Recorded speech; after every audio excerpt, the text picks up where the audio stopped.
الحمدللہ جن کے لیے ہم دیدہ دل فراش را کی ہوئے نعرہ تکبیر، تاج و تخت ختم نبوت،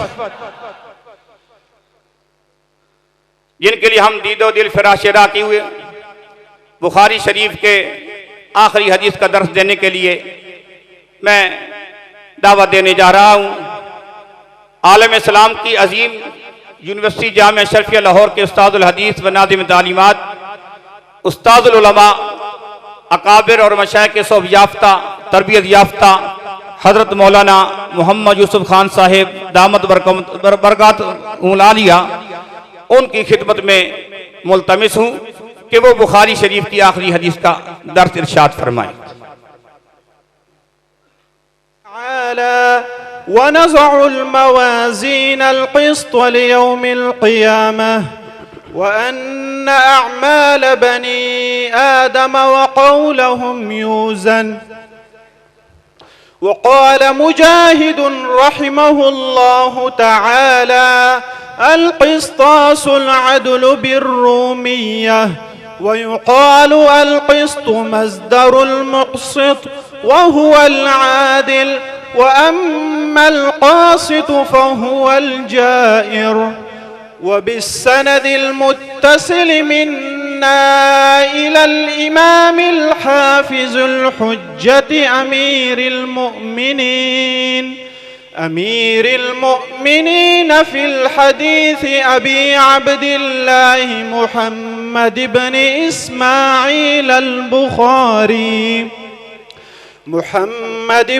إسماعيل البخاري الجحفي رحمه الله قال: حدثنا أحمد بن أشكاب قال حدثنا محمد بن فزيل عن عمارة بن القعقاع عن أبي زرعة عن أبي هريرة رضي الله تعالى عنه قال: قال النبي صلى الله عليه وسلم: كلمتان حبيبتان إلى الرحمن خفيفتان على اللسان ثقيلتان في الميزان، سبحان الله وبحمده سبحان الله العظيم.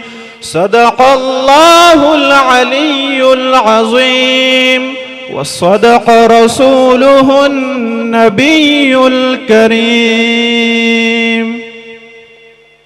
جزاك الله خير.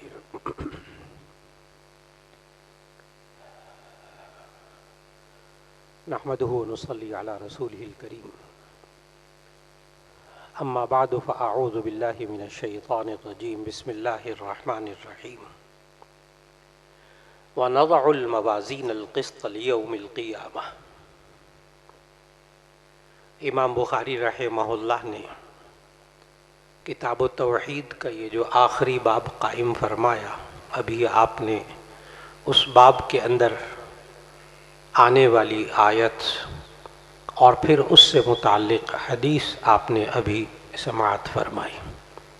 اللہ رب العزت پڑھنے والے مولانا صاحب کو اور آپ سب کو جزائے خیر عطا فرمائے۔ اور انہوں نے بخاری شریف کی اس حدیث کو پڑھتے ہوئے سند بھی بیان کی۔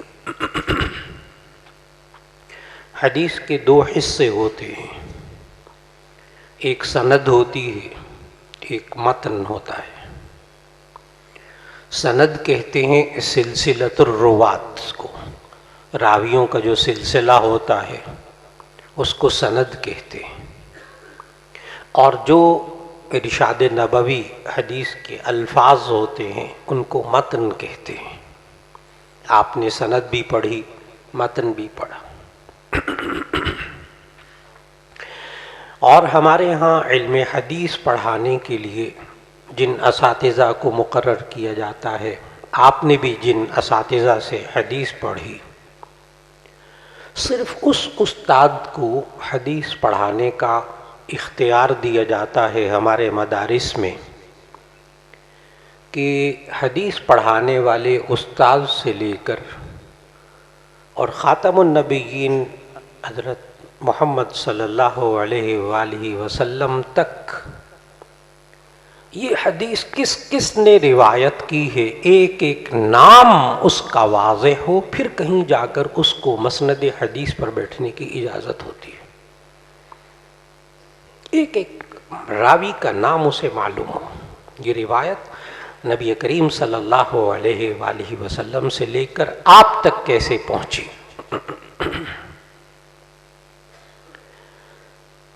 چنانچہ یہ صحاح ستہ جن سندوں سے اس ناچیز تک پہنچی وہ سند سب سے پہلے بیان کر دو، اور اس سند کی آپ تمام جو علماء ہیں ان سب کو بھی اس سند حدیث کی اجازت پیش کر دوں گا۔ بزرگوں کی امانت ہے ہمارے محدثین کی، وہ آپ تک پہنچ جائے گی، اس لیے کہ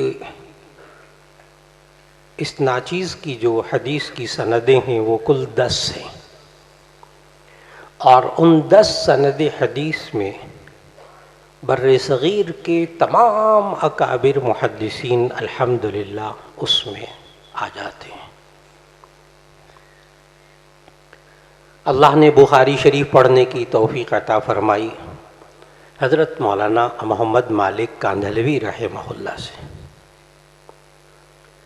حضرت مولانا مالک کاندھلوی رحمہ اللہ جامعہ شفیہ میں جب پہلے سال انہوں نے 1974 اکتوبر 1974 میں جب پہلی دفعہ بخاری شریف پڑھائی، اس سال ان سے بخاری شریف پڑھنے کی توفیق حاصل ہوئی الحمدللہ۔ 49 سال پہلے، یعنی 50 سال ہو گئے، اور جامعہ شفیہ اس کے فوراً بعد جامعہ شفیہ میں پڑھانا شروع کر دیا۔ تو اب جامعہ شفیہ میں صرف پڑھاتے ہوئے یہ الحمدللہ 49واں سال مکمل ہو رہا ہے الحمدللہ۔ اور حضرت مولانا محمد مالک کاندھلوی رحمہ اللہ نے پہلے بخاری شریف پڑھی تھی حضرت علامہ شبیر احمد عثمانی رحمۃ اللہ علیہ سے، تفسیر عثمانی والے، لہٰذا آج کے بعد آپ کے اور علامہ شبیر احمد عثمانی رحمۃ اللہ علیہ کے درمیان 2 واسطے رہ گئے، ایک مولانا محمد مالک کاندھلوی رحمہ اللہ اور ایک محمد یوسف۔ تو 2 واسطوں سے آپ علامہ شبیر احمد عثمانی رحمۃ اللہ علیہ کے شاگرد ہو گئے۔ پھر حضرت مولانا محمد مالک کاندھلوی رحمہ اللہ نے دوبارہ بخاری شریف پڑھی تھی حضرت مولانا حسین احمد مدنی رحمۃ اللہ علیہ سے۔ تو آپ آج طلباء حضرت مدنی کے بھی شاگرد ہو گئے 2 واسطوں سے بخاری شریف میں۔ مسلم شریف جلد اول یہ پڑھی حضرت مولانا عبد الرحمن اشرفی صاحب رحمۃ اللہ علیہ سے، تو آپ ایک واسطے سے مولانا عبد الرحمن اشرفی صاحب رحمۃ اللہ علیہ کے شاگرد بنے حدیث میں، اور مولانا عبد الرحمن اشرفی صاحب رحمۃ اللہ علیہ نے صحیح مسلم پڑھی تھی، حدیث پڑھی حضرت مولانا حسین احمد مدنی رحمۃ اللہ علیہ سے۔ اس طرح آپ پھر ان کے شاگرد بن گئے 2 واسطوں سے۔ مسلم شریف جلد ثانی پڑھی تھی حضرت مولانا مفتی جمیل احمد صاحب تھانوی رحمۃ اللہ علیہ سے، مولانا مشرف علی صاحب اور مولانا قاری احمد میاں صاحب کے والد محترم، اور وہ براہ راست شاگرد تھے حضرت مولانا خلیل احمد سہارنپوری رحمہ اللہ کے۔ تو آج آپ شاگرد بن گئے حضرت مولانا خلیل احمد سہارنپوری رحمہ اللہ کے 2 واسطوں سے۔ پھر ترمذی پڑھی حضرت مولانا موسیٰ روحانی بازی رحمۃ اللہ علیہ سے، جنہیں دنیا مولانا موسیٰ خان کہتی تھی، ان سے ترمذی پڑھی۔ وہ شاگرد تھے مولانا عبد الخالق صاحب رحمۃ اللہ علیہ کے ترمذی میں، اور انہوں نے ترمذی پڑھی تھی حضرت مولانا حسین احمد مدنی رحمۃ اللہ علیہ سے۔ تو آپ مولانا موسیٰ صاحب رحمۃ اللہ علیہ کے شاگرد ہو گئے حدیث میں ایک واسطے سے۔ پھر اس کے بعد تحاوی شریف پڑھی تھی حضرت مولانا محمد عبید اللہ صاحب محتمم جامع شفیع رحمۃ اللہ علیہ سے. انہوں نے تحاوی شریف اور تمام کتابیں ان کی بسم اللہ کی تھی حضرت مولانا شرف علی صاحب تھانوی رحمۃ اللہ علیہ سے. اس طرح آپ دو واسطوں سے حدیث میں شاگرد ہو گئے حضرت مولانا شرف علی تھانوی رحمہ اللہ کے. تو حضرت مدنی بھی آپ کی سند میں آ گئے اور حضرت تھانوی بھی آپ کی سند میں آ گئے. پھر سنن ابی داؤد پڑھی تھی حضرت مولانا صوفی محمد سرور صاحب رحمۃ اللہ علیہ سے. صوفی سرور صاحب رحمۃ اللہ علیہ شاگرد تھے ابو داؤد میں بانی جامع شفیع حضرت مفتی حسن رحمہ اللہ کے، اور مفتی حسن صاحب رحمہ اللہ اب آپ کے استاذ بن گئے دو واسطوں سے حدیث کے اندر. پھر اس کے بعد موطا امام مالک یہ پڑھی تھی محتمم دارالعلوم دیوبند حضرت مولانا قاری محمد طیب صاحب رحمۃ اللہ علیہ سے. اور حضرت قاری صاحب محتمم قاری طیب صاحب رحمۃ اللہ علیہ کے دستخط بھی ہیں سند پر، حدیث کی سند پر. میری دستار بندی بھی آج سے 50 سال پہلے حضرت مولانا قاری طیب صاحب رحمۃ اللہ علیہ نے فرمائی تھی جامع شفیہ میں. تو آپ قاری طیب صاحب رحمۃ اللہ علیہ کے بھی شاگرد بن گئے ایک واسطے سے، اور ان کی سند بہت ہی عالی ہے ماشاءاللہ. پھر اس کے بعد اللہ نے الترغیب والترہیب حدیث کی کتاب پڑھنے کی توفیق عطا فرمائی مولانا شمس الحق افغانی رحمۃ اللہ علیہ سے. مولانا شمس الحق افغانی کے لاہور کے سفروں میں میں خادم بھی ہوتا تھا، اس وقت چھوٹا سا لڑکا ہوتا تھا، عالم مدرس تھا. اور حضرت علامہ شمس الحق افغانی رحمۃ اللہ علیہ براہ راست شاگرد تھے حضرت علامہ انور شاہ کاشمیری رحمہ اللہ کے. تو آپ حدیث میں حضرت علامہ انور شاہ کاشمیری رحمہ اللہ کے بھی شاگرد ہو گئے دو واسطوں سے الحمدللہ. 8 سندیں ہو گئیں. نمبر 9 سند اکوڑا خٹک کہ شیخ الحدیث اور محتمم حضرت مولانا عبد الحق صاحب رحمۃ اللہ علیہ، انہوں نے بھی دستخط فرمائے حدیث کی سند پر، جامع شفیع کی سند پر، اور ان سے بھی حدیث کی اجازت ملی جو مولانا سمیع الحق صاحب رحمۃ اللہ علیہ کے والد محترم تھے. 10ویں اور آخری سند کہ میں نے مکمل تفسیر پڑھی، لفظ با لفظ لکھی تفسیر ان کی، وہ ہیں حضرت مولانا مفتی محمود صاحب رحمۃ اللہ علیہ. تو مفتی مولانا فضل الرحمن صاحب قائد جمعیت، اللہ ان کی عمر میں برکت نصیب فرمائے. تو ان کے والد محترم مولانا مفتی محمود صاحب رحمۃ اللہ علیہ سے تفسیر پڑھی اور حدیث کی اجازت بھی حضرت نے دی اور میری جامع شفیع کی سند پر دستخط بھی فرمائے. تو اب مولانا مفتی محمود صاحب رحمۃ اللہ علیہ بھی آپ کے دو واسطوں سے حدیث میں استاذ ہو گئے الحمدللہ. یہ 10 حدیث کی سندیں ہیں. آپ کل کتنے طلبہ ہیں دور حدیث میں؟ ماشاءاللہ. تو انشاءاللہ میں حضرت محتمم صاحب سے درخواست کروں گا کہ ان طلبہ کے نام اور ولدیت اگر مجھے مل جائیں تو یہ 10 کی 10 سندیں چھپی ہوئی نبی صلی اللہ علیہ وسلم تک ایک ایک فرد، وہ انشاءاللہ چھپی ہوئی سند آپ کو پیش ہو جائے گی انشاءاللہ. آپ اسے قبول کر لیجئے گا. جی علماء جو شریک ہیں ان کو لکھا ہوا تو پہنچانا مشکل ہو جائے گا، البتہ علماء جتنے شریک ہیں ان سب کو یہ 10 کے 10 سند حدیث کی اجازت ہے الحمدللہ. خاص طور پر وہ علماء جو کہ مدرس بھی ہیں. اس سند کے ساتھ آپ حضرات نے آج بخاری شریف کے آخری سبق کو پڑھنا ہے. امام بخاری رحمہ اللہ نے یہ آخری باب قائم کیا، باب قول اللہ ونضع الموازین القسط لیوم القیامہ. یہ سورہ انبیاء کی آیت نمبر 47 ہے جس کو امام بخاری رحمہ اللہ نے ترجمۃ الباب میں ذکر فرمایا. یہ امام بخاری رحمہ اللہ کی پوری بخاری شریف میں عادت رہی، اور صحاح ستہ میں سے صرف ایک یہ کتاب ہے جس میں یہ خصوصیت امام بخاری رحمہ اللہ نے رکھی کہ تقریباً ہر باب کے شروع میں قرآن مجید کی آیت لاتے ہیں. اور پہلا باب، پہلی کتاب جب امام بخاری رحمہ اللہ نے ذکر کی تو آپ کو یاد ہوگا کتاب الوحی،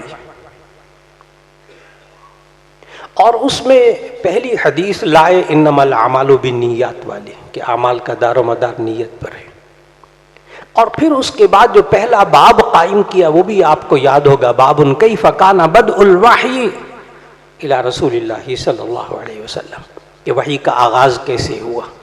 تو پہلی کتاب وحی لے کر آئے، کتاب الوحی.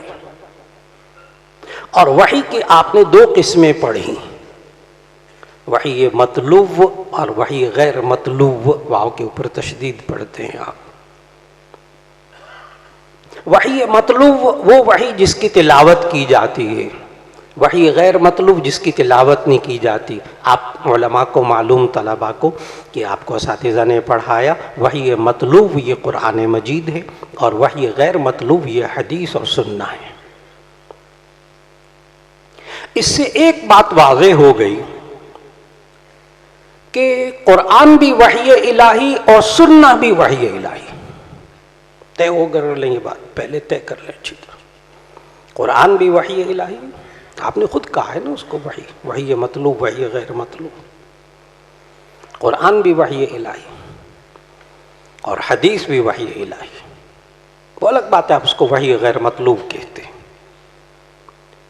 معلوم یہ ہوا کہ آج انسان اگر ہدایت پانا چاہتا ہے، وحی کا مقصود صرف ایک، وحی الہی کا مقصود، انبیاء کو بھیجنے کا مقصد، وحی کے نازل کرنے کا مقصد صرف ایک، ہدایت.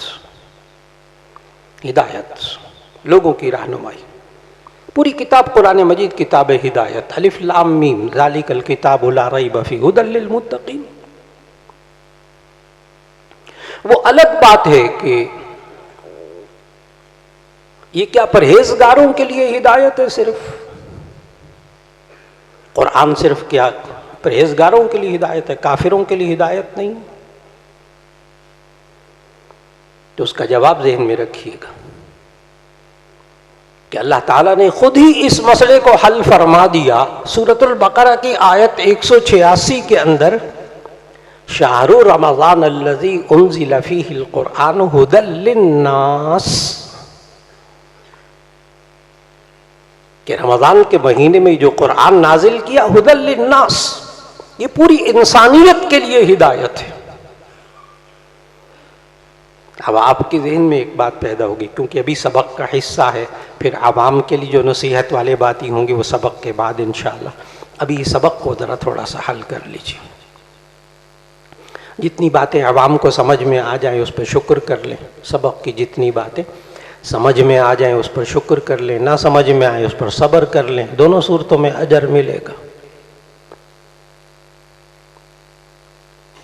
تو یہ قرآن سورہ بقرہ کی آیت 2 کے حوالے سے ھدی للمتقین، پرہیزگاروں کے لیے ہدایت ہے.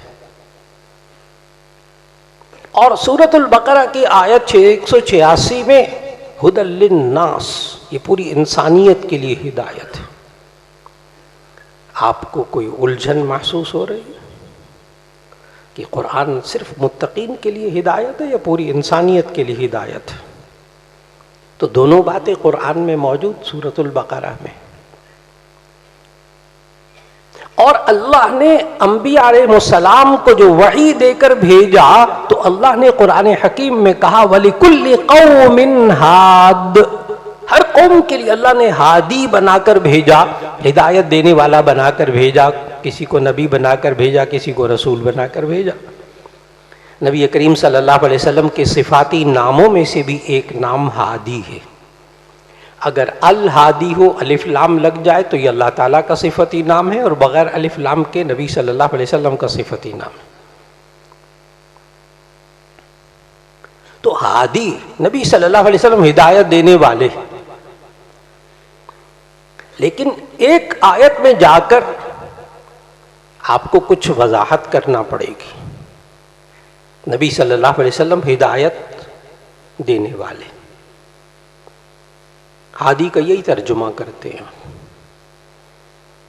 لیکن ایک آیت میں جا کر پھر آپ کو الجھن ہوگی، جہاں اللہ نے فرمایا نبی صلی اللہ علیہ وسلم کو خطاب کر کے، انک لا تہدی من احببت ولکن اللہ یہدی من یشاء، انک لا تہدی من احببت، بے شک جسے آپ پسند کرتے ہیں آپ اس کو ہدایت نہیں دے سکتے، ولیکن اللہ یہدی من یشاء، لیکن اللہ جسے چاہے ہدایت دے۔ نبی صلی اللہ علیہ وسلم تو آئے ہدایت دینے کے لیے تھے، اور اللہ کہہ رہا ہے انک لا تہدی من احببت، جسے آپ پسند کریں آپ ہدایت نہیں دے سکتے، ولیکن اللہ یہدی من یشاء، لیکن اللہ جسے چاہے ہدایت دے۔ تو سوال آپ کے ذہن میں آئے گا کہ نبی صلی اللہ علیہ وسلم تو آئے کس لیے تھے؟ ہدایت دینے کے لیے۔ اس کے لیے آپ کو شرح تہذیب ایک دفعہ ذہن میں لانی پڑے گی کہ ہدایت کے آپ نے وہاں دو معنی پڑھے، ہدایت کے دو معنی، ایک ہدایت کا مطلب ہے اراءۃ الطریق، راستہ دکھانا، ایک ہدایت کا مطلب ہے ایصال الی المطلوب، منزل تک پہنچانا۔ عوام کے لیے آسان کرنے لگا ہوں تاکہ آپ کو اپنی ذمہ داری کا احساس ہو اس جواب کے بعد، آپ علماء کو، کہ آپ پر کیا ذمہ داری آ رہی ہے۔ اصل وہی بات بتانا مقصود ہے کہ ہدایت کا ایک معنی ہے اراءۃ الطریق، راستہ دکھانا، اور ایک ہدایت کا مطلب ہے ایصال الی المطلوب، منزل تک پہنچانا۔ آپ سے کسی نے پوچھا کہ دارالعلوم فیصل آباد جانا ہے، میں نے آج وہاں تقریب ہے، دعا کی، دعا بھی ہوگی، میں نے دعا میں بھی شریک ہونا ہے، آپ نے وہیں کھڑے کھڑے دور کہا آپ پہلے سامنے چلے جائیں، پھر دائیں طرف مڑیں، پھر بائیں طرف مڑیں تو آپ کو وہ دارالعلوم نظر آ جائے گا۔ آپ نے وہیں کھڑے کھڑے ہدایت دی، راستہ دکھایا، آپ نے راستہ دکھایا۔ اور ایک طریقہ یہ تھا کہ آپ سے پوچھا کسی نے، میں نے دارالعلوم فیصل آباد جانا ہے، انہوں نے کہا میں بھی وہیں جا رہا ہوں، آئیے بیٹھیے میرے ساتھ، میں بھی وہیں جا رہا ہوں، اور آپ آئے گھوم پھر کر دارالعلوم فیصل آباد کے دروازے پر آ گئے، تو آپ نے منزل تک پہنچایا، ایصال الی المطلوب۔ پہلے والے نے صرف کیا کیا تھا؟ اراءۃ الطریق۔ دوسرے والے نے کیا کیا؟ ایصال الی المطلوب۔ اب غور سے سننا، شہر رمضان الذی انزل فیہ القرآن ھدی للناس، یہ قرآن پوری انسانیت کے لیے ہدایت ہے۔ یہاں آپ مفسرین ہدایت کا مطلب کرتے ہیں اراءۃ الطریق، کہ یہ قرآن ہر ایک کو راستہ دکھاتا ہے، کافر کو بھی راستہ دکھاتا ہے، غیر مسلم کو بھی راستہ دکھاتا ہے، سیدھا راستہ قرآن دکھاتا ہے۔ لیکن الف لام میم ذالک الکتاب لا ریب فیہ ھدی للمتقین، یہ پرہیزگاروں کے لیے ہدایت ہے۔ یہاں ہدایت کا مطلب مفسرین کرتے ہیں ایصال الی المطلوب، منزل تک پہنچنا۔ ھدی للناس، یہ پوری انسانیت کو راستہ دکھاتا ہے، لیکن ھدی للمتقین، منزل تک وہ پہنچتے جو متقی ہوتے ہیں۔ عزیزان محترم، آپ عالم بن رہے ہیں، آپ نے سمجھنا ہے کہ یہ پوری بخاری شریف آپ نے پڑھی، صحاح ستہ پڑھی، قرآن و سنت کے علوم پڑھے۔ اب آپ کی ذمہ داری ہے کہ العلماء ورثۃ الانبیاء، آپ کی ذمہ داری ہے راستہ دکھانا، منزل تک پہنچانا کس کا کام ہے؟ اللہ کا کام ہے۔ اب وہ آیت بھی حل ہو گئی، انک لا تہدی من احببت ولکن اللہ یہدی من یشاء۔ نبی صلی اللہ علیہ وسلم کو خطاب کر کے اللہ نے فرمایا کہ آپ جسے پسند کریں ہدایت نہیں دے سکتے، جسے اللہ چاہے ہدایت دے سکتا ہے۔ یہاں مفسرین نے ہدایت کا مطلب کیا لیا؟ ایصال الی المطلوب، ایصال الی المطلوب، منزل تک پہنچانا کس کا کام ہے؟ اللہ کا کام ہے۔ آپ کا کام اراءۃ الطریق۔ عالم بننے کے بعد آپ نے بھی نبوی طریقہ اختیار کرتے ہوئے یا ایھا الرسول بلغ ما انزل الیک من ربک فَإِن لَّمْ تَفْعَلْ فَمَا بَلَّغْتَ رِسَالَتَهُ، تو آپ نے بھی وحی الہی کے قرآن و سنت کے اس پیغام کو لوگوں تک پہنچانا ہے۔ تو امام بخاری رحمہ اللہ سب سے پہلے کتاب الوحی لائے، اور اس میں جو پہلی حدیث لائے نا انما الاعمال بالنیات والی، اس سے سمجھایا کہ اپنے ہر عمل میں اپنی نیت کو خالص کر لو اللہ کی رضا کے لیے، اللہ کی رضا کے لیے۔ یہاں میرے شاگرد بیچارے وہ 8 سال پڑھتے رہتے ہیں، اپنے شاگردوں کی بات کروں گا، آپ تو قابل لوگ ہیں، تو جو میرے شاگرد ہیں وہ 8 سال ان کو پڑھاتے رہتے ہیں، ان کو سکھاتے ہیں کہ، اور وہ سوال کیا ہوتا ہے طالب علموں کا وہ بھی بتانے لگا ہوں۔ 8 سال ہم ان کو سکھاتے رہتے ہیں اللہ کی رضا کے لیے پڑھو، سمجھ گئے؟ انما الاعمال بالنیات، اللہ کی رضا کے لیے پڑھا کرو۔ اب وہ طالب علم پتہ کیا سمجھتا ہے؟ کہتا ہے وہ یہ سمجھتا ہے 8 سال استادوں سے سن کر یہ سمجھتا ہے کہ استادوں نے کہا تھا اللہ کی رضا کے لیے پڑھا کرو، تو جب ہم نے پڑھ لیا عالم بن گئے، اب اللہ راضی ہو گیا، اب ہم کیا کریں؟ یہ ہے دورہ حدیث والوں کا سوال۔ اب ہم عالم بن گئے، اب کیا کریں؟ کیوں؟ ہمارے استادوں نے یہی کہا تھا کہ تم پڑھو اللہ کی رضا کے لیے، وہ اس کا مطلب یہ سمجھے کہ علم حاصل کرنے سے اللہ راضی ہو جاتا ہے۔ اللہ راضی ہو گیا ہے، اب ہم کیا کریں؟ بڑی غلط فہمی ہے۔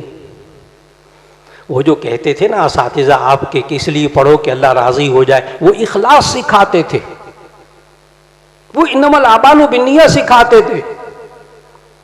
کسی استاد نے آپ کو یہ کبھی نہیں سنایا ہوگا، کبھی نہیں کہا ہوگا، زندگی میں کبھی نہیں کہا ہوگا کہ علم حاصل کرو اللہ راضی ہو جائے گا، اور آپ کوئی آیت کوئی حدیث بھی نہیں دکھا سکتے کہ جس میں یہ لکھا ہو علم حاصل کرو اللہ راضی ہو جائے گا۔ کوئی آیت کوئی حدیث نہیں۔ علم کے فضائل پر آپ احادیث آیات ماشاءاللہ، لیکن کوئی ایک آیت کوئی ایک حدیث نہیں دکھا سکتے آپ جو فارغ التحصیل علماء خاص طور پر کہ جس میں یہ لکھا ہو علم حاصل کرو تو اللہ راضی ہو جاتا ہے۔ بالکل نہیں، یہ منزل نہیں ہے آپ کی۔ یہ تو آپ کی ذمہ داری ہوئی کہ علم حاصل کرو اللہ کی رضا کے لیے، پھر اللہ کو راضی کیسے کرنا ہے؟ 2 طریقوں سے، 2 کام کرنے ہوں گے، ان میں سے ایک کام کم ہوگا، اللہ راضی نہیں ہوگا۔ ایک یہ ہے 2 کام کرنے ہیں۔ اب یہ علم وحی الہی سیکھنے کے بعد یہ ساری بخاری شریف آپ نے پڑھی، اب آپ کی ذمہ داری کیا ہے کہ آپ اس کے مطابق اپنے عمل کو بنائیں، اس کے مطابق خود عمل کریں، اور دوسری ذمہ داری یہ ہے کہ آپ اب یہ دین کا علم، یہ وحی الہی، یہ قرآن و سنت کے علوم، یہ اب لوگوں کو سکھائیں، لوگوں تک یہ پہنچائیں۔ یہ 2 ذمہ داریاں ہیں، ان سے اللہ راضی ہوگا۔ اگر خود عمل کرتے رہے، خود نیک بنتے رہے اور دوسروں تک یہ دین نہ پہنچایا تو آپ کے ذہن میں آیات اور احادیث ہیں کہ اللہ پکڑ کرے گا۔ اگر خود عمل کیا، دوسروں تک یہ علم نہیں پہنچایا، اللہ پکڑ کرے گا۔ اور اگر خود عمل نہ کیا، دوسروں کو تبلیغ کرتے رہے، دوسروں کو سکھاتے رہے، خود عمل نہ کیا، تو آیت آپ کے ذہن میں ہے أَتَأْمُرُونَ النَّاسَ بِالْبِرِّ وَتَنْسَوْنَ أَنفُسَكُمْ، لوگوں کو نیکی کا حکم دیتے، خود اپنے آپ کو بھلا دیتے، ان کے لیے الگ وعید ہے۔ تو معلوم ہوا کہ اب آپ کی 2 ذمہ داریاں ہو گئیں عالم بننے کے بعد۔ نمبر 1 اللہ کو راضی کرنا ہے، صرف یہی مقصد ہو، باقی مال و دولت آ جائے گا، کھانے پینے کی چیزیں آ جائیں گی، سب کچھ آ جائے گا، بیوی بچے بھی آ جائیں گے، وہ زندگی کا مقصد نہیں ہے۔ زندگی کا مقصد آپ علماء کا کیا ہے؟ 2 چیزیں، جو علم حاصل کیا ہے اس پر عمل کرنا، نمبر 2 دوسرے تک پہنچانا، بس یہ صرف 2 کام کرتے رہو، اللہ راضی ہو جائے گا انشاءاللہ۔ اور پھر جب اللہ راضی ہوگا تو آخرت میں کیا ہوگا؟ اب آج کا باب قول اللہ وَنَضَعُ الْمَوَازِينَ الْقِسْطَ لِيَوْمِ الْقِيَامَةِ، سورہ انبیاء کی آیت نمبر 47، اللہ نے فرمایا وَنَضَعُ الْمَوَازِينَ، ہم ترازو رکھیں گے، القسط انصاف والے، لیوم القیامہ، قیامت کے دن۔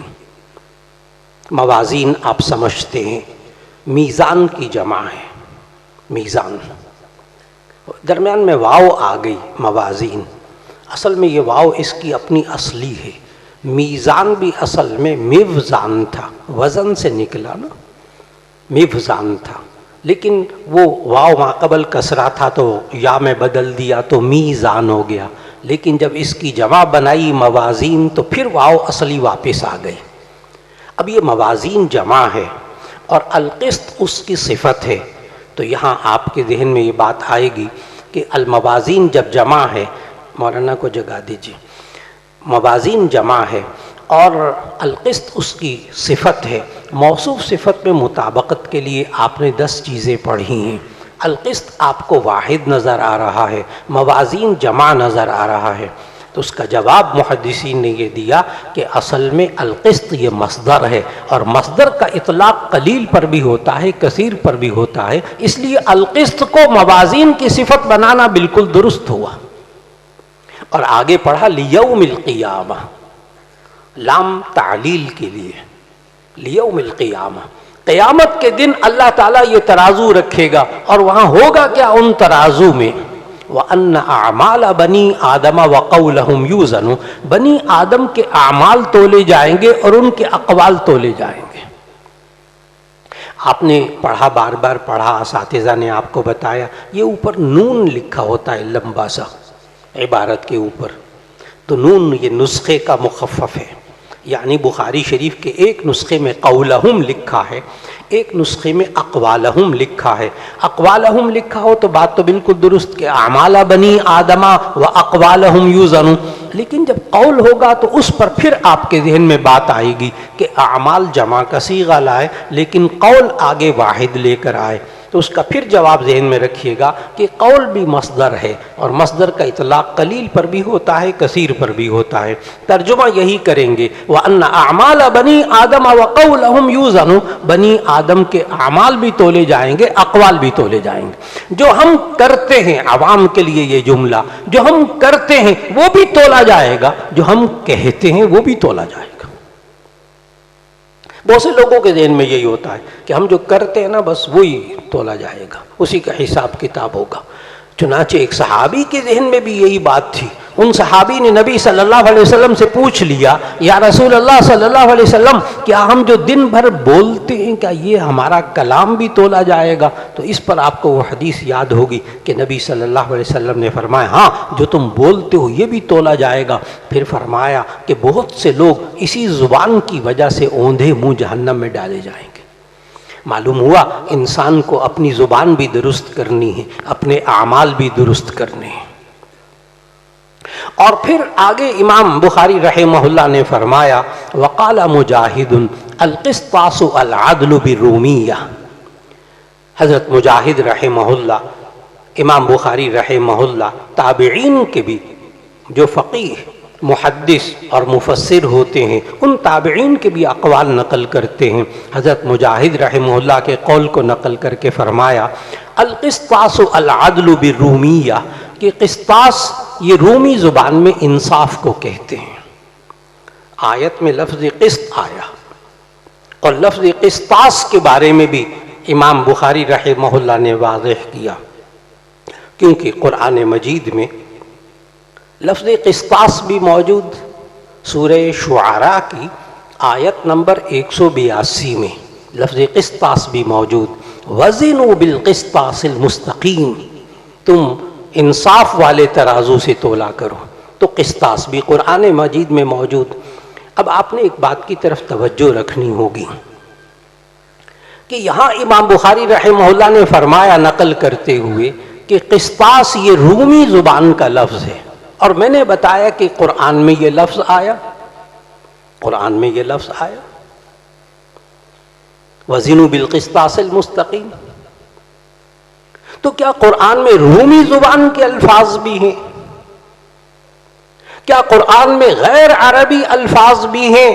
اگر آپ کہیں گے کہ جی ہاں، تو پھر ایسی صورت کے اندر، کیونکہ اس پر بھی مفسرین نے خوب کلام کیا ہے کہ کیا قرآن مجید کے اندر کون کون سے غیر عربی الفاظ آئے ہیں۔ دور کیا جانا، یہ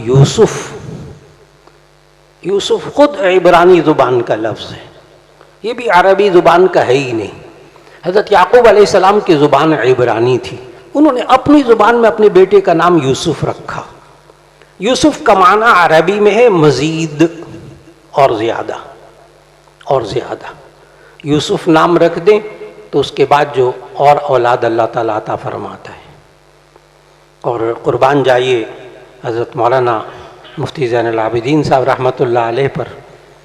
اصل میں میرے والد صاحب رحمۃ اللہ علیہ بھائی اجمل صاحب بلال پرک والے اور حضرت مولانا مفتی زین العابدین صاحب رحمۃ اللہ علیہ، ان دونوں کا سال 1957 میں اکٹھا لگا تھا، پیدل جماعت باؤ بشیر صاحب علیہ جماعت. تو حضرت مولانا مفتی زین العابدین صاحب رحمۃ اللہ علیہ حضرت مولانا یوسف صاحب کے والد محترم، تو ان کو یہ نام اتنا پسند آیا کہ 4 بیٹے، چاروں کا نام یوسف. پہلے کا نام یوسف اول، دوسرے کا نام یوسف ثانی، تیسرے کا نام یوسف ثالث اور چوتھے کا نام یوسف رابع. تو ان کو اتنا نام پسند آیا، چاروں بیٹوں کا نام یوسف.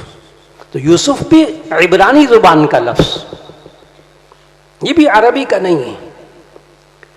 کیا قرآن مجید میں اور بھی الفاظ ہیں؟ تو کسی نے کہا 27 الفاظ ہیں. علامہ سبکی نے 27 الفاظ لکھ دیے، ایک اور مفسر نے 60 لکھ دیے. 60 الفاظ عربی کے علاوہ ہیں جو عرب قرآن میں آئے ہیں. اور علامہ سیوطی رحمہ اللہ نے، جلال الدین سیوطی نے الاتقان فی علوم القرآن میں تو 111 الفاظ بتائے ہیں جو غیر عربی کے قرآن میں آئے ہیں. 111 الاتقان میں تو گن کر شمار کر دیا انہوں نے، یہ لفظ عربی کا نہیں. مولانا آپ بات کو سمجھیں اچھی طرح. اس بخاری کے سبق کے حوالے سے کہ القسطاس والعدل بالرومیہ، قرآن میں قسطاس آیا، رومی زبان کا لفظ ہے اور یہ قرآن میں آیا. حالانکہ آپ سورہ یوسف کی آیت نمبر 2 پڑھتے ہیں. سورہ یوسف کی آیت نمبر 2، انا انزلناہ قرآنا عربیہ، انا انزلناہ قرآنا عربیہ، کہ بے شک ہم نے قرآن کو عربی میں اتارا. اگر 111 الفاظ غیر عربی کے ہیں تو یہ کہنا کیسے درست ہوگا کہ قرآن ہم نے عربی میں اتارا؟ بہت عام سوال ہے جو محدثین نے، شارحین بخاری نے یہاں ذکر کیا. اس کا جواب محدثین نے دیا کہ آپ پڑھ کر آئے اصول فقہ کے اندر منقول کی قسمیں، منقول شرعی، منقول اصطلاحی، منقول عرفی. جب ناقل ایک لفظ کو دوسری زبان میں استعمال کرنے کے لیے وضع کرتا ہے تو وہ اسی زبان کا لفظ بن جایا کرتا ہے. لہذا یہ جتنے الفاظ قرآن مجید میں آئے عربی کے علاوہ، جب وہ عربی میں استعمال ہونے لگے تو وہ سارے کیا بن گئے؟ عربی الفاظ بن گئے. اب بالکل اللہ نے سچ کہا، انا انزلناہ قرآنا عربیہ، کہ اللہ نے قرآن کو عربی میں اتارا. تو آپ کو اس جملے سے ذہن میں جو بات آئی اس کا بھی جواب ملا. اگلا لفظ وَيُقَالُ الْقِسْطُ مَصْدَرُ الْمُقْسِطِ وَهُوَ الْعَادِلُ وَأَمَّا الْقَاسِطُ فَهُوَ الْجَائِرُ. اس جملے کو ذرا حل کیجئے گا. وَيُقَالُ الْقِسْطُ مَصْدَرُ الْمُقْسِطِ، اور یہ کہا جاتا ہے کہ قسط یہ مقسط کا مصدر ہے. قسط یہ مقسط کا مصدر ہے. علم الصرف، علم الصیغہ آپ نے پڑھا، میزان الصرف پڑھی. مولانا یہ قسط مقسط کا مصدر ہے. مقسط اقسط یقسط اقساطا فہوا مقسط، تو مقسط کا مصدر تو اقساط ہے، قسط نہیں ہے. یہ امام بخاری رحمہ اللہ نے کیا نقل کیا یہاں؟ مقسط کا مصدر قسط نہیں ہے، اقساط. تو وہاں شارحین بخاری نے، محدثین نے جواب دیا کہ اصل میں امام بخاری رحمہ اللہ نے یہاں مصدر المصدر بتایا، مصدر کا مصدر، اقساط کا مصدر. یہ مقسط کا مصدر اقساط، اور اقساط کہاں سے نکلا؟ قسط سے. اور یہ اب آپ نے 3 لفظوں کو ذہن میں رکھنا ہے، ایک قسط، ایک قسطاس اور ایک مقسط، جو امام بخاری رحمہ اللہ نے 3 لفظ ذکر کیے. اور تینوں کا معنی انصاف ہے، تینوں کا معنی انصاف. قسط وَنَضَعُ الْمَوَازِينَ الْقِسْطَ لِيَوْمِ الْقِيَامَةِ، سورہ انبیاء کی آیت 47 میں. قسط لفظ سورہ انبیاء کی آیت 47 میں، اور قسطاس سورہ شعراء کی آیت نمبر 182 میں، وزنوا بالقسطاس المستقیم. اور یہ مقسط یہ بھی سورہ ممتحنہ کی آیت نمبر صرف 8، آیت نمبر 8 میں، ان اللہ یحب المقسطین، اللہ انصاف کرنے والوں کو پسند کرتا ہے. پورے قرآن مجید میں قاف سین طا سے بننے والے سارے الفاظ کا ترجمہ انصاف ہے، سوائے 29واں پارہ سورۃ الجن کی آیت نمبر 14 اور 15. وہاں جا کر یہ جتنے قرآن حکیم کا ترجمہ کر کے عالم بنانے والے لوگ ہیں، بس ترجمہ پڑھ لو ہمارے سے، اس کے بعد تو مولویوں سے بے نیاز، تم قرآن کا صرف ترجمہ پڑھ لو بس، سب کچھ قرآن میں. یہ سب کچھ قرآن کا جملہ پتہ کیا سمجھاتے ہیں آپ کو؟ حدیث کی بھی ضرورت نہیں ہے. اصل میں وہ آپ کو انکار حدیث کی طرف بھی لاتے ہیں. دوسری طرف مولویوں سے بے نیاز، علماء سے بے نیاز، خود مسئلے معلوم کرو قرآن سے، قرآن میں بالکل سب کچھ لکھا ہوا ہے، ترجمہ پڑھو ہمارے پاس آ کر. ایسے لوگوں کو لفظ قسط اور قسطاس اور مقسط کی طرف لے آؤ تھوڑا سا. مولانا بغیر 8 سال پڑھے وہ جواب نہیں دے سکتے، ان اساتذہ کے سامنے بیٹھے بغیر وہ جواب نہیں دے سکتے. سورہ جن کی آیت نمبر 14 اور 15، یہ اصل میں امام، میں باہر کی باتیں نہیں کر رہا، یہ امام بخاری خود اس طرف لے کر جا رہے ہیں سورۃ الجن کی طرف، ابھی آپ کو اندازہ ہوگا. سورۃ الجن کی آیت نمبر 14، وَأَنَّا مِنَّا الْمُسْلِمُونَ وَمِنَّا الْقَاسِطُونَ، وَأَنَّا مِنَّا الْمُسْلِمُونَ وَمِنَّا الْقَاسِطُونَ، بے شک ہم میں سے کچھ مسلمان ہیں کچھ قاسطون ہیں. میں نے قاسطون کا یہاں ترجمہ نہیں کیا، یہاں اتنی گھبراہٹ نہیں ہوتی، لیکن جو اگلی آیت ہے نا، آیت نمبر 15، وہ سنو گے، اس کا ترجمہ ذہن میں لاؤ گے جو آپ نے پڑھا تو آپ کو حیرت ہوگی. وَأَمَّا الْقَاسِطُونَ، سورہ جن آیت 15، وَأَمَّا الْقَاسِطُونَ فَكَانُوا لِجَهَنَّمَ حَطَبًا، یہ جو قاسطون ہیں یہ جہنم کا ایندھن بنیں گے. اب قاسطون کا ترجمہ انصاف کرنے والا زور لگا لو، کفریہ ترجمہ ہوگا. تو اما القاسطون فکانوا لجہنم حطبا، یہاں قاسطون کا ترجمہ انصاف کرنے والا کفریہ ترجمہ ہے. یہاں قاسطون کا معنی ہے ظالم، واما القاسطون دونوں آیتوں میں ظالم ترجمہ ہے. وَأَنَّا مِنَّا الْمُسْلِمُونَ وَمِنَّا الْقَاسِطُونَ، بے شک ہم میں سے کچھ لوگ مسلمان ہیں کچھ لوگ ظالم ہیں، ظلم شرک کرنے والے. اور دوسری آیت میں آیت 15 میں وَأَمَّا الْقَاسِطُونَ فَكَانُوا لِجَهَنَّمَ حَطَبًا، یہ جو قاسطون ہیں یہ جہنم کا ایندھن بنیں گے. اور یہاں بالاتفاق تمام مفسرین کے نزدیک قاسطون کا ترجمہ ہے ظالم. مولانا قاف سین طا سے بننے والے سارے الفاظ قرآن میں ان کا ترجمہ ہے انصاف، قسط، مقسط، قسطاس. لیکن قاسطون اس میں فاعل، قاسطون کی جمع ہے، اس کا معنی قرآن میں ظالم. کیوں؟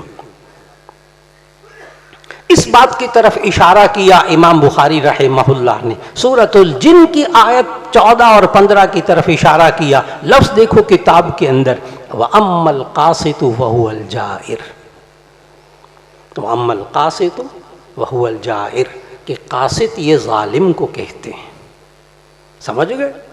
وَأَمَّا الْقَاسِطُونَ کی طرف اشارہ ہے. سورہ جن کی آیت 14 اور 15 کی طرف اشارہ ہے کہ قرآن میں ایک جگہ ایسی ہے جہاں 2 دفعہ قاسطون قاسطون آیا، اور وہاں انصاف کرنے والے مراد نہیں، وہاں کون مراد ہیں؟ ظالم مراد ہیں. اور یہ باتیں آپ کو معلوم ہوگی صرف 8 سال ان علماء کے پاس پڑھنے سے، خالی ترجمہ کرنے سے کچھ معلوم نہیں ہوگا. اب فرق کیا ہوا کہ قسط کا معنی، قسطاس کا معنی، مقسط کا معنی انصاف کرنے والے، لیکن قاسطون کا معنی ظلم، ظالم. کیوں؟ اس لیے کہ عربی زبان میں بڑی مہارت چاہیے ہوتی ہے، اس کے بغیر کوئی مفسر نہیں بنتا. یاد رکھنا اچھی طرح، علامہ سیوطی نے الاتقان فی علوم القرآن کے اندر کون ترجمہ اور تفسیر کر سکتا ہے، پڑھو ذرا الاتقان کو، وہاں انہوں نے لکھا ہے کہ جو شخص 15 علوم کا ماہر ہوگا وہ تفسیر ترجمہ کر سکتا ہے۔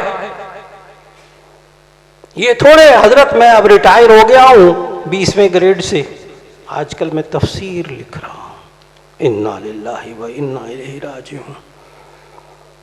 معاشرہ ہمارا بھرا پڑا ہے۔ آج کل آپ کیا کر رہے ہیں ریٹائر ہونے کے بعد؟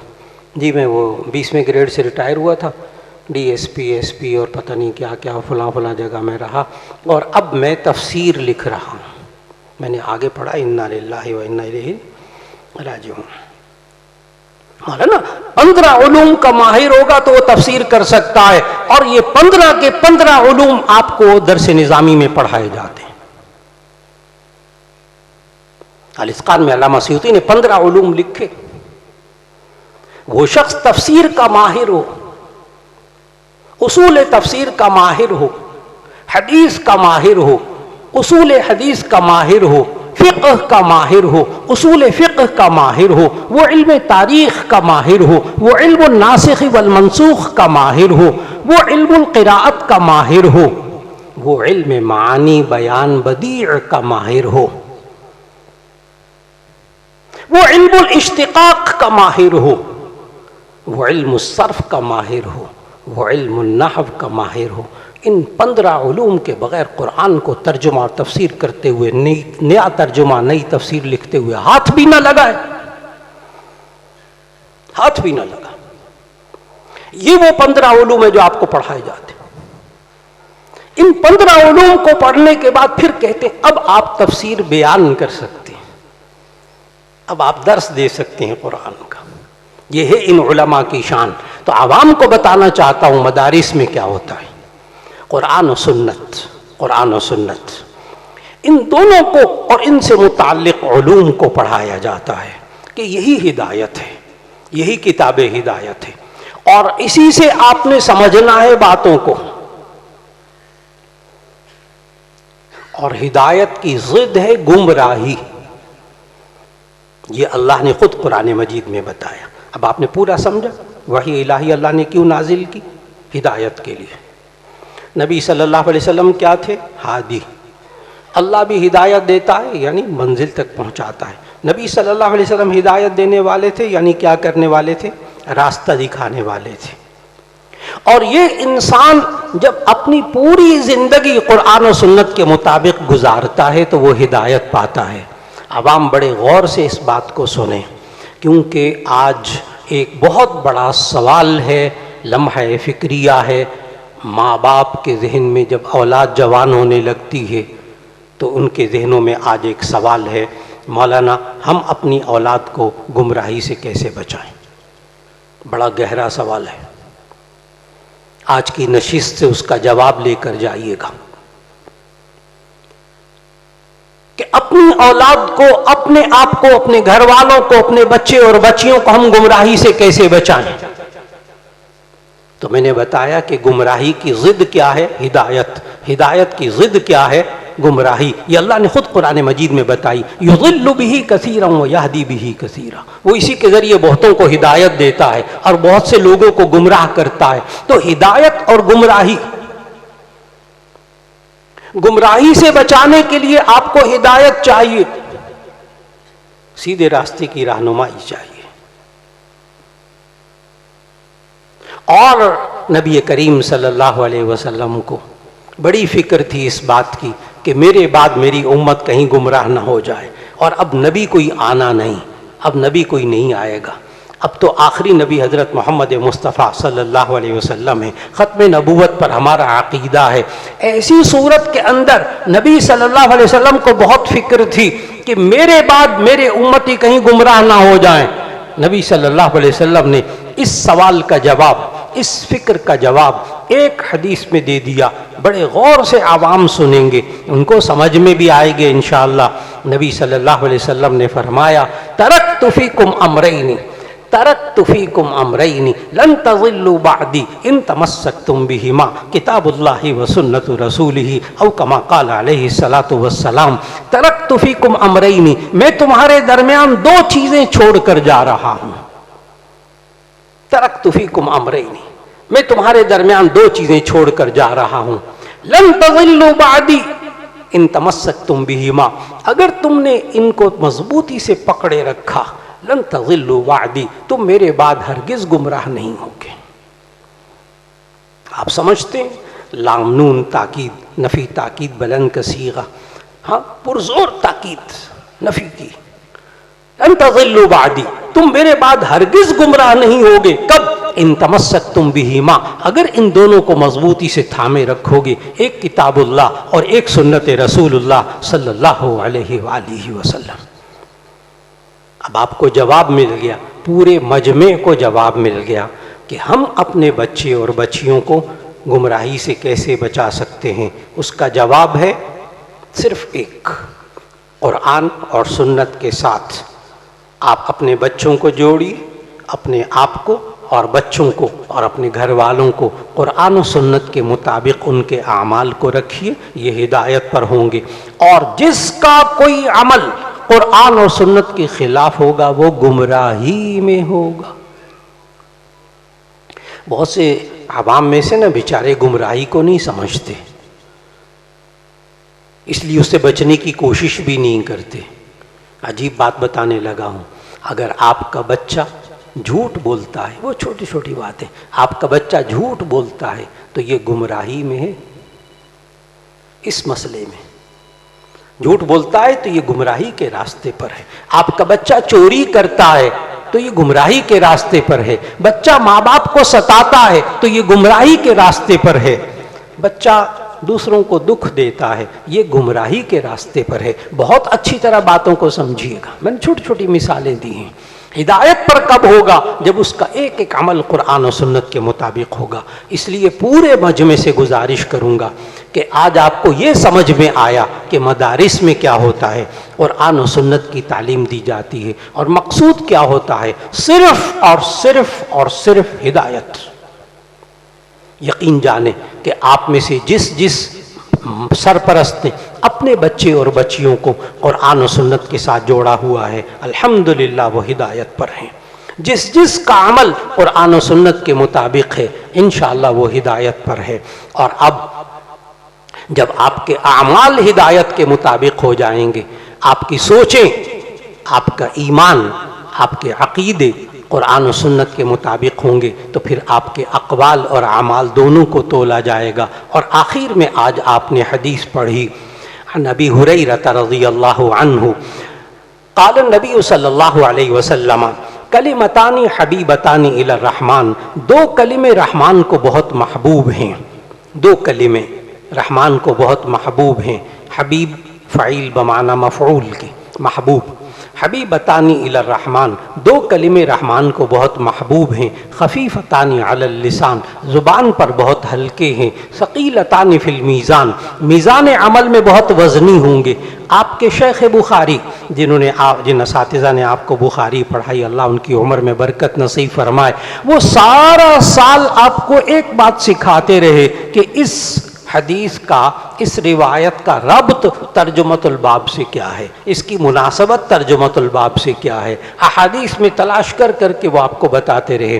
آج بھی آپ نے اس کو حل کرنا ہے کہ اس پوری حدیث میں باب ما جاء، باب قول اللہ ونضع الموازین القسط لیوم القیامہ، اس ترجمۃ الباب سے حدیث کا کون سا جملہ مناسبت رکھتا ہے. میں عبارت پڑھ رہا ہوں، ایک دم آپ نے اس جملے کو پکڑنا ہوگا اور بتانا ہوگا. قال النبی صلی اللہ علیہ وسلم کلمتان حبیبتان الی الرحمن خفیفتان علی اللسان ثقیلتان. یہ والا جملہ ترجمۃ الباب سے مناسبت رکھتا ہے. بابو وَنَضَعُ الْمَوَازِينَ الْقِسْطَ لِيَوْمِ الْقِيَامَةِ، قیامت کے دن میزان اعمال انصاف والے رکھے جائیں گے جن سے اعمال کو تولا جائے گا. اور ثقیلتان فی المیزان، یہ دو کلمے ہیں جو میزان عمل میں بہت بھاری ہو جائیں گے. سبحان اللہ وبحمدہ سبحان اللہ العظیم. اور یہ بھاری کیسے ہوں گے؟ آپ نے فضائل اعمال میں وہ روایت پڑھی فضائل ذکر کے اندر کہ حضرت شیخ الحدیث رحمہ اللہ وہ حدیث نقل کرتے ہیں، اور مختلف حدیث کی کتب میں آپ نے حدیث بطاقہ پڑھی.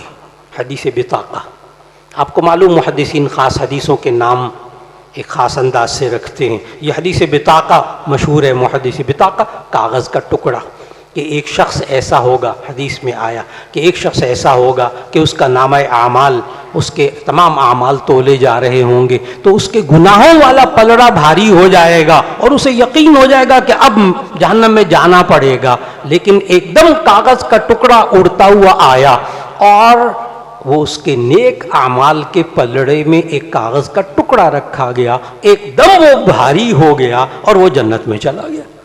اور نبی صلی اللہ علیہ وسلم نے خود بتایا کہ اس کاغذ کے ٹکڑے پر لکھا ہوا تھا کلمہ طیبہ. کلمہ طیبہ. اس نے بہت نمازیں پڑھی ہوں گی، روزے رکھے ہوں گے، کلمہ پڑھا ہوگا، بہت قرآن پڑھا ہوگا، لیکن ایک مرتبہ اخلاص سے اس نے کلمہ طیبہ پڑھا. اللہ کو وہ اتنا قبول ہوا کہ قیامت کے دن وہ ایک کاغذ کے ٹکڑے پر اخلاص کے ساتھ لکھا ہوا اور پڑھا ہوا وہ کلمہ طیبہ اس کے تمام اعمال پر بھاری ہو گیا اور وہ جنت میں چلا گیا.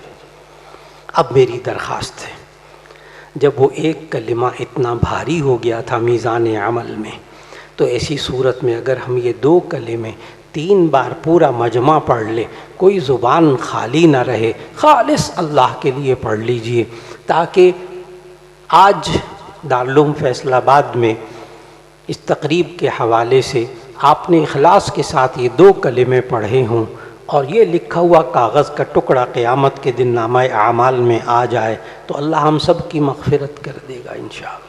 تو دونوں کلمے آپ پڑھیے گا. سبحان اللہ و بحمدہ،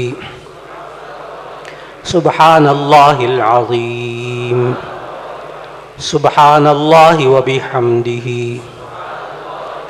سبحان اللہ العظیم، سبحان اللہ و بحمدہ، سبحان اللہ العظیم. وآخر دعوانا ان الحمد للہ رب العالمین. آپ سب کو مبارکباد اور آپ کے اساتذہ کو مبارکباد، حضرت معتمم صاحب کو مبارکباد. اللہ رب العزت ہم سب کا یہاں بیٹھنا پڑھنا سننا قبول فرما لے، اور ان تمام علماء کو جو فارغ التحصیل ہو رہے ہیں دل کی گہرائیوں سے مبارکباد پیش کرتا ہوں. والسلام علیکم ورحمۃ اللہ وبرکاتہ. انتہائی مؤثر، ایمان افروز، روح پرور، اصح الکتب بعد کتاب اللہ، بخاری شریف کا آخری حدیث ارشاد فرما رہے تھے.